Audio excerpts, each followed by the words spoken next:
अस्सलाम वालेकुम, ज़ुमी के किचन में आप सबका वेलकम है। और आज हम बनाने वाले हैं बहुत ही मज़ेदार गोभी का सालन। इसको गोभी करी भी कह सकते हैं, कॉलीफ्लावर करी भी कह सकते हैं। और चले अब हम स्टार्ट करते हैं।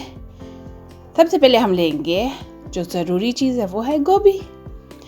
और ये खाली गोभी पका रहे हैं, ना आलू गोभी नहीं पका रहे। सबसे पहले हमने डाला है ऑयल, और फिर हमने अपनी ऑल पर्पस सॉस, जो कि आपको पता है कि मेरे चैनल पे आपको मिल जाएगी। और फिर हमने डाला है नमक, मिर्च, हल्दी पाउडर डाला है, और ज़ीरा पाउडर डाला है, धनिया पाउडर डाला है। और इसको हम अच्छी तरह भूनेंगे। और ये हमने गार्लिक पाउडर डाल दिया है। गार्लिक फ्रेश भी डाल सकते हो, लेकिन मैंने गार्लिक पाउडर डाला है। और हम पकाएंगे थोड़ा सा। और पकाने के बाद फिर अब हम डालेंगे, पहले मैंने ज़ीरा पाउडर डाला था, अब मैंने डाला है धनिया पाउडर। तो धनिया पाउडर डाल के अब फिर इसको थोड़ा सा पकाएंगे। थोड़ा सा पकने के बाद देखिए मसाला कितना खूबसूरत हो गया है, बहुत मज़े का लग रहा है। तो अब फिर इस मसाले में हम डाल देंगे अपनी गोभी।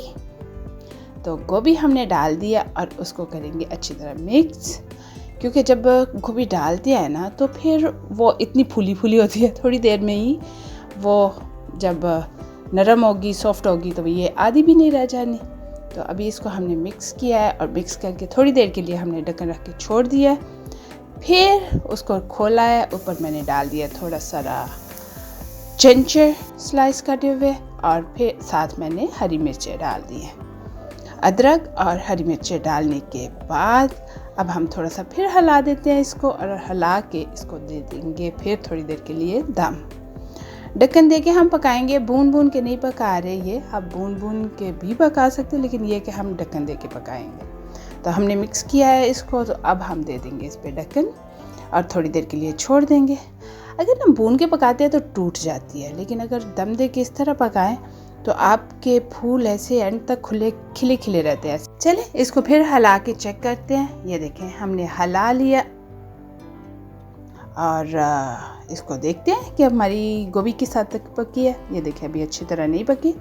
हम थोड़ी देर के लिए फिर इसको दम देंगे और फिर और ज़्यादा पकाएंगे, जब तक ये बिल्कुल सॉफ्ट ना हो जाए, जिस तरीके की हमें खानी है उस।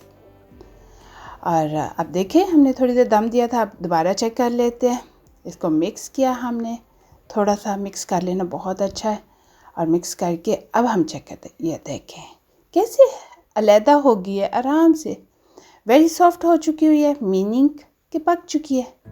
अब हम अपनी जो गोभी का सालन है उस पर डालेंगे हरा धनिया। अगर हरी मिर्चें और डालनी चाहें तो आप डाल सकते हो या साथ रख लें। तो ये देखें बहुत ही मज़ेदार और टेस्टी सा हमारा गोभी का सालन पक चुका है। और अब हम इसको करते हैं सर्व।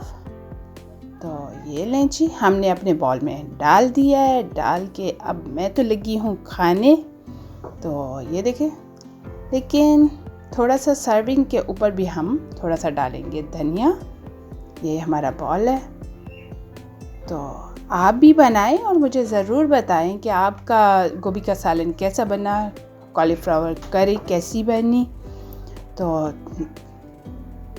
दुआ में याद रखिएगा। मिलेंगे बहुत ही मज़ेदार न्यू रेसिपी के साथ। और थोड़ा सा धनिया और पिसा हुआ भुना ज़ीरा थोड़ा सा डाल दिया मैंने, और तैयार हो गया है मेरा सालन। चले मिलते हैं बहुत ही मज़ेदार न्यू रेसिपी के साथ। अल्लाह हाफिज़।